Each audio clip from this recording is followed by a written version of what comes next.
Hi అందరికీ. ఈరోజు chicken biryani, fry piece biryani టేస్టీగా ఎలా తయారు చేయాలో చూసేద్దాం. ఇది కొంచెం టైం టేకింగ్ ప్రాసెస్, కొంచెం ఓపిక్గా చేయాలి, కానీ చాలా బాగుంటుంది.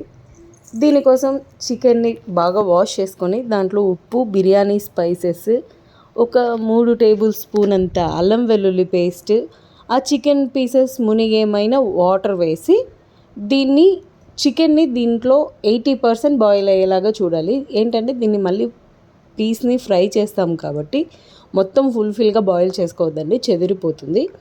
అలా నీళ్ళు ఎందుకు ఎక్కువ వేయాలంటే ఇదే వాటర్తో మళ్ళీ మనం రైస్ ఉడికిస్తాం కాబట్టి ఈ వాటర్లోనే కొంచెం అంత పుదీనా, కొత్తిమీర కూడా యాడ్ చేసుకొని అలా చికెన్ని బాయిల్ చేసి పక్కన పెట్టుకోవాలి. దీనికోసం మనము టమోటా, ఆనియన్, పచ్చిమిర్చి ఈ మూడింటిని కట్ చేసుకుందాం. 2 టమోటో, 2 ఆనియన్, ఒక 10 పచ్చిమిర్చి కట్ చేసి పెట్టుకుందాం. ముందుగా ప్యాన్లో ఆయిల్ హీట్ చేసి దీంట్లో మనం బిర్యానీకి కావాల్సిన కొంచెం అంత బ్రౌన్ ఆనియన్ని కూడా చేసుకొని పక్కన పెట్టుకుందామండి. ఈ బ్రౌన్ ఆనియన్ వేగేలోపు ఈ బిర్యానీకి ముఖ్యంగా కావాల్సింది ఒక గరం మసాలా పౌడర్. దాన్ని మనం ప్రిపేర్ చేసుకుందాం. ఆ గరం మసాలా కోసం ఒక 5 వెల్లుల్లి, బిర్యానీ పువ్వు, కొంచెం అంత సోంపు, చెక్క, లవంగం, స్టార్ అనస్, జాజికాయ, బిర్యానీ ఆకు, కొంచెం అంత జీలకర్ర, ఒక 2 ఒట్టిమిరపకాయ, దీన్ని కొంచెం అంత పౌడర్ చేసుకుందాం. ఈ పౌడర్ అయ్యేలోపు బ్రౌన్ ఆనియన్ అయిపోతుంది. ఆ బ్రౌన్ ఆనియన్ని పక్కన తీసుకొని అదే ఆయిల్లో ఇంకొంచెం అంత ఆనియన్ వేసి దీన్ని బాగా రెడ్గా రోస్ట్ అయ్యేంత వరకు వేడి చేసుకొని దాంట్లో టమోటోని కూడా వేసుకొని ఇందులో బిర్యానీకి కావాల్సిన స్పైసెస్ తీసుకుందామండి. కొంచెం అంత గరం మసాలా, కారం, పసుపు, ధనియాల పొడి, వీటన్నిటిని తీసుకొని ఆ టమోటో వేగిన తర్వాత అల్లం వెల్లుల్లి పేస్ట్ కూడా వేసి ఆ అల్లం వెల్లుల్లి పేస్ట్ వాసన పోయిన తర్వాత మనం పక్కన తీసి పెట్టుకున్న బిర్యానీ పౌడర్, స్పైసెస్ అన్నీ కూడా వేసి పచ్చివాసన పోయేంత వరకు సిమ్లో వేపుకుందామండి.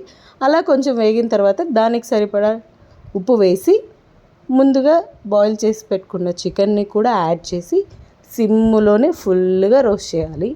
దీనికి మళ్ళీ సపరేట్ వాటర్ అంటూ యాడ్ చేయాల్సిన పని లేదండి, సిమ్లోనే వేపుకుందాం. ఇప్పుడు రైస్ కోసం ఒక గిన్నెలో కొంచెం ఆయిల్, దానికి కొంచెం నెయ్యి యాడ్ చేసి ఇది రైస్కి సరిపడా తీసుకోండి. దాంట్లోకి మనం కట్ చేసి పెట్టుకున్న టమోటా, పచ్చిమిర్చి, ఆనియన్ 3 ఒకేసారి వేయండి. ముందు కట్ చేసుకున్న దాంట్లో సగం చికెన్కి, సగం రైస్కి వేసుకోవాలి. ఇప్పుడు పౌడర్ని చేసాం కదండి, గరం మసాలాని, దాన్ని కూడా కొంచెం అంత సగం రైస్కి, సగం చికెన్కి వేసి చికెన్ని బాగా రోస్ట్ చేసుకొని ఆ చికెన్లోనే కొంచెం అంత కసూరి మెతి, కొత్తిమీర, పుదీనా, పచ్చిమిర్చి వీటిని కూడా వేసి సిమ్లోనే రైస్ ఉడికే వరకు రోస్ట్ చేసుకుందామండి. చాలా టేస్టీగా ఉంటుంది ఈ చికెన్. రైస్ కోసం రైస్ని కూడా వాష్ చేసి పక్కన పెట్టుకుందాం.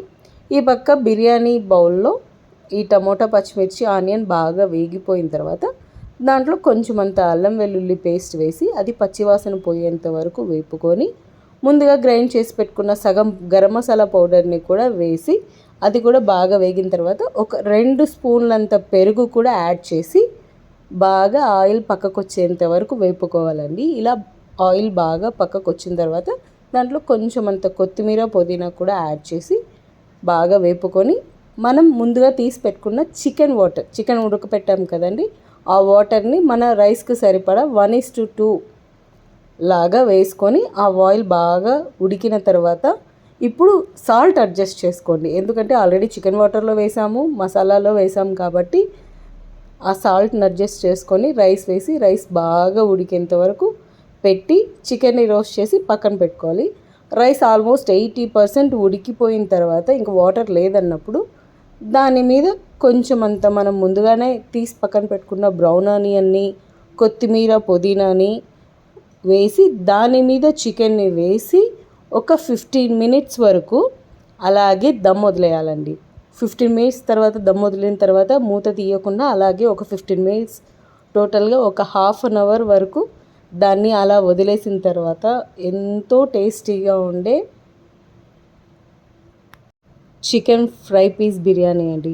చాలా టేస్టీగా ఉంటుంది. దీనికంటూ మళ్ళీ కర్రీ అవసరం లేదు. పెరుగు పచ్చడితో అడ్జస్ట్ అయిపోవచ్చండి. చాలా బాగుంటుంది, ట్రై చేయండి. Thank you for watching.